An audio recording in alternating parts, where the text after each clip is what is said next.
What's up, guys? NBA Talk, June 6, 2018, Wednesday basketball for you. This is sort of like a preview to Game 3 of the NBA Finals. Golden State Warriors versus the Cavaliers. Game 3 in Cleveland. The last two games were at Golden State Warriors, and Golden State Warriors won those two games. Game 2 being a blowout. Game 1 was competitive with a controversial fourth quarter. You know, we all know that the shit just crazy. Now we have a Game 3 that could really possibly settle this series. Cavaliers need to win Game 3 or else this is over. It is over. Either you're going to get swept or you're going to lose in Game 5. There's not going to be a 3-1 situation this time. You have to win both games at home in order to compete. You have to win both games at home. So this is sort of like expectations meets predictions. Like what I think they should do, what they're going to do. So this is my thing. I'm starting with the Cavaliers because it's all rise on them. This is their do or die situation, or else there pretty much no hope left, because there's a lot riding on the Cavaliers, because this could determine the future of the Cavaliers moving forward after this, because of the LeBron James situation, which we're going to touch on real quick. What I expect: LeBron James is going to show up, no doubt about it. That's the one I expect. He's going to do almost a triple-double. He's probably going to drop 30-plus points in this game, which is fantastic because he's just been a top-notch player all night. I mean, all the series so far. Yeah. Somebody has to step up consistently. Obviously, they're going to need to be a rotation situation. This is where it really gets into it. Like, Tyronn Lue is going to be a big part, whether they do or die. It determines how he rotates the players, who gets the most minutes, who needs to get minutes, basically. It's all on Tyronn Lue, because he has been absolute trash for the last couple of years, and I think him becoming a head coach is just winning the NBA championship has hid Tyronn Lue from the bullshit that he has been doing for the Cavaliers. They have not been developing better. Their system is not better at all. It just stays stagnant.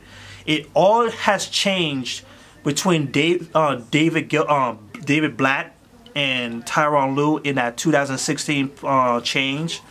It's the three-point shooting and the fast pace. Like, the transition was much better, making the offense a whole lot better, making it one of the top 5 offensive teams in the league for the Cavaliers to be. Points especially, three-point shooting especially. They're one of the top three-point shooting teams in the league. That's what he did. But their defense has been completely trash. It moved away from the style of a Tristan Thompson, a J.R. Smith, Iman Shumpert, because they reduced Iman Shumpert to be nothing more than a jump shooter, and his defense really fell off after the change. Same thing with Tristan Thompson, because look back at the 2015 playoffs, because that really made Tristan Thompson, because the way how he rebounded the ball, how much effort that he put into it, how much of defensive capability he was. Like, he was guarding multiple positions, even guards. He was guarding Stephen Curry, he was guarding Klay Thompson, and all of them in the 2015 finals, to be exact, and throughout the NBA finals of the 2015. Look how things have changed. Like, they don't even use him any minutes anymore. His rebounding has completely been shot. It's the same thing from last year. It's completely been shot. You look at J.R. Smith, like the 6th man of the year. Like, he has been inconsistent throughout his career in terms of his shooting, his overall play. But you would think, like, with the change in the offense with LeBron James, he would be a lot better. At least it has some type of stability where he could provide points. He could play good defense. He could be a good ball handler because he could handle. He has been the worst player for the squad, really. And he was part of the destruction of Game 1. And he has been clowned by the NBA world ever since then. So much damage. So this leads all the way back to Tyronn Lue. His system has really destroyed these guys' individual play. Like, you have no playmakers, and with Kyrie Irving gone, it really exposed how really capable of the Cavaliers is, because there's no real playmaking going on. And if you look at the Warriors, Stephen Curry could playmake. Kevin Durant, he could playmake. Draymond Green, he could make plays too. Andre Iguodala, he could playmake too. Sean Livingston, 5 people. And if you can really count Klay Thompson, that's 6. 6 people who could playmake. You only have 1, and that's LeBron James.